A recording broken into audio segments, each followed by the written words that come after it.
Hello guys, so today mag-share na naman tayo sa nakasulat sa pahayag, ang pahayag. So isa itong part sa Bible natin na sinulat dito. So ang panimula para maunawaan ng lahat at i-share ko rin yung konting alam ko. Ang pahayag, ang panimula, ang pahayag kay Juan ay isinulat noong kasalukuyang inuusig ang mga Kristiyano dahil sa kanilang pananalig kay Jesus Christ bilang Panginoon. Ang pangunahing layunin ng sumulat ng bigyan ng pag-asa at lakas ng loob ang kanyang mambabasa at payuhan sila na mananalig tapat kahit sa panahon ng paghihirap at pag-uusig. Ang malaking bahagi ng aklat ay binubuo ng isang pahayag at pangitaing inilahad bilang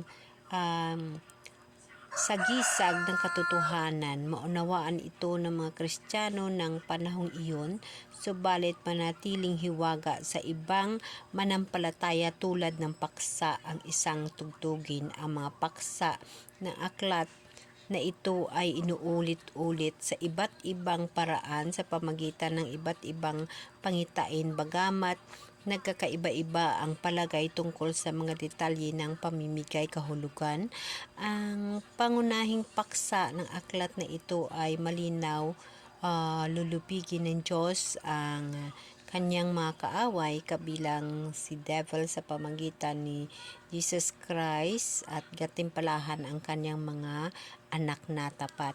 So tama yun guys, kasi sa atin kasi nung panahon alam naman natin yung story ni God. Yung sa akin naman in short, sa lahat kasi na either pastor ka, pari ka, ebanghilista ka, tagabigay ka ng pahayag ng kautusan ng Diyos. Mayroon kasi mga tao na nagsisimula na sila sa pagtuturo, ngunit na hindi nila maunawaan ang nakasulat sa Bible, or mayroong iba na paiba-iba kasi yung interpretasyon, paiba-iba yung interpretasyon. Pero alam nyo ba guys na pag ang Diyos nasa sayo, nasa puso mo yung mahal na Diyos, siya mismo ang gagabay sayo, siya mismo ang tutulong sayo. Hindi ako nagsasabi na ako ay pinili, or ako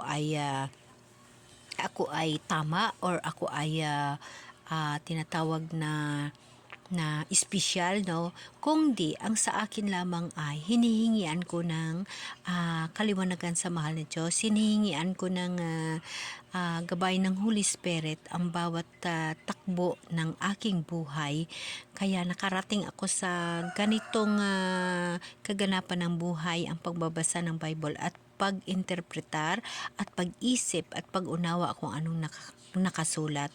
Yun lahat guys, hindi ko plano yun sa buhay.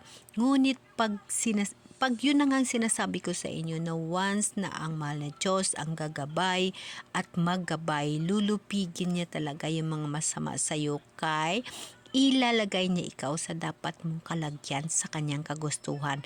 Kung ikaw mismo, ang puso, ang isip at ang buong pagkatao mo, inaalay mo sa kanya o gusto mo siyang isasama, siya mismo ang pipiling landas para sa iyo. So dito sa pahayag, sa libro ng pahayag, dito nakalagay ang lahat ng mga tao na nangpalataya sa kanya, o yung mga taong talagang nakakilala na sa kanya at buong puso na nandyan sa kanya. Dito ipinahiwatig yung mga pangitain, yung mga bisyon na mga mararating at ang mga nakaraan. Dito sa aklat ng pahayag natin makikita.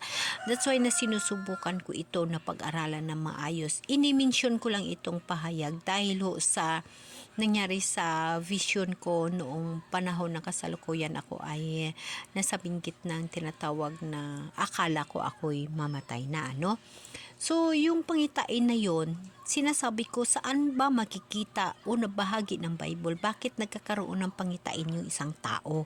So, ina-video ko ito at sabi ko sa sarili ko, pangitain. Ang mga nakarinig at ang mga nakakilala sa akin o mga nakabasa nito, baka sabihin nila ano yung pangitain na yun. Akala mo kung sino siya, kung anong pinagsasabi niya pangitain. So guys, this is my reality, no?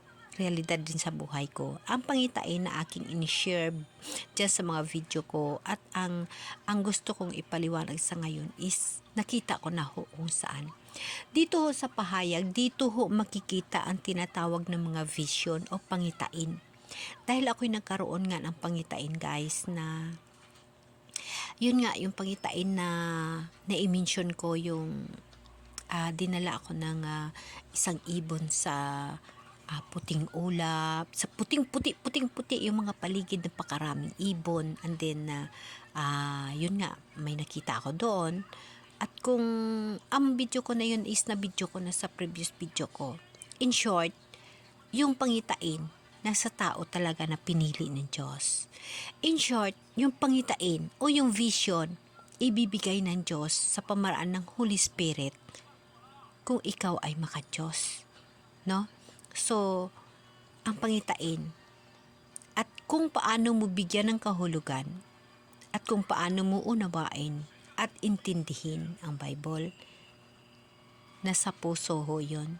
Kasama mo ang Diyos, kasama mo yung Espiritu Santo. Pangbihira ang tao ho, nabibigyan ng mga ganong klaseng kabalaghan ng mahal na Diyos.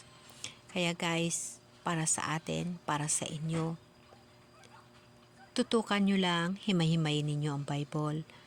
Buong puso, buong buhay, buong pagkatao mo, iaalay mo sa Diyos.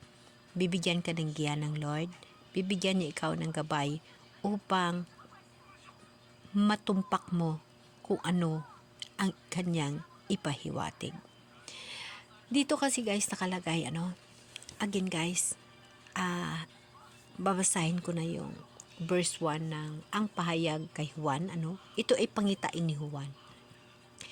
Ito ang pahayag ng Diyos kay Jesus Christ sa kanyang namang pinahayag kay Juan na alipin niya. Sa pamagitan ng anghel, ang layon ng pagpahayag na ito ipabatid sa mga alipin ng Diyos ang mga bagay na malapit ng maganap, no? Dahil dito guys, na-mention dito na ipahayag ng Diyos kay Jesus Christ at ipinahayag din sa kanyang alipin na si Juan, kasi si Jesus Christ at ang Ama ay isa. Ay iisa. Dahil nga ay ang Diyos, mahal ho tayo ng Diyos. Mahal na mahal ho tayo ng Diyos. Hindi ho siya pwede ditong bumaba, no? Para mamajikin lang, no? Mamajikin lang ang mundo. Hindi ganon.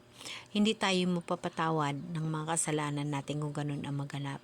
Kaya nga ang ginawa niya, ibinaba niya si Jesus Christ, no?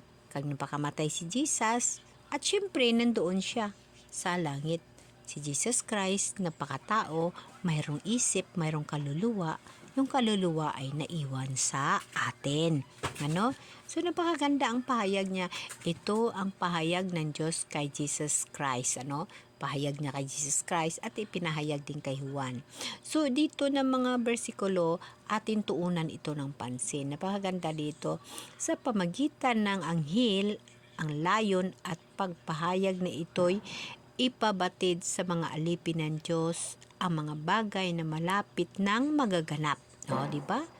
Totoo yun guys. Dito sa pahayag, himay-himayin natin kung anong mga bagay ang atin pang makukuha at ating pang mapag-aralan ng maayos upang atin unawain.